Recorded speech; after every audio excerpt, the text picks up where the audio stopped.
Good evening, learners.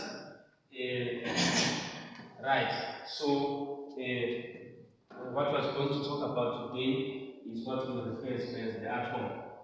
Right, as you may remember, we once dealt with the structure of the atom from the previous class, which is Cretan.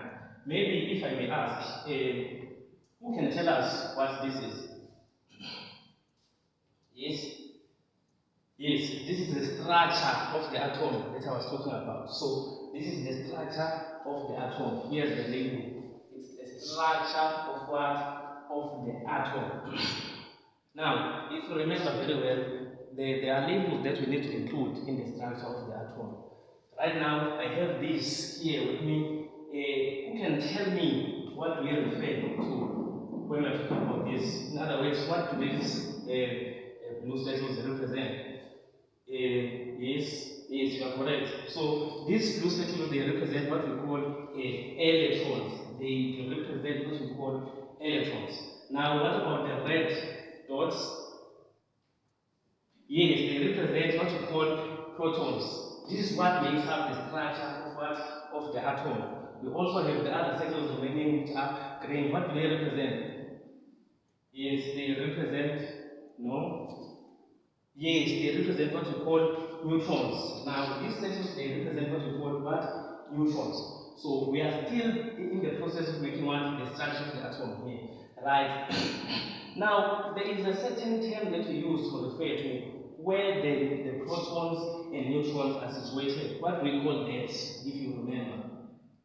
Right, that is what we refer to as the nucleus. The nucleus. That is what we refer to as the nucleus. In other words, the nucleus is where the protons and neutrons are situated. Right now, the other term will be what we call the protons and neutrons all together. Right, those are what we refer to as what? To neutrons. Why neutrons? Because they are situated where? In the nucleus. So they are neutrons. Neutrons because they are situated where? In the nucleus. Now, as you all know, these circles, they represent where the electrons circle or rotate around the nucleus, which is this one. Now, what do we call this part that the electrons take around the nucleus? Is there anyone who can remember that? Okay, an answer for you. That is what we refer to as the orbit. That is what we refer to as the orbit.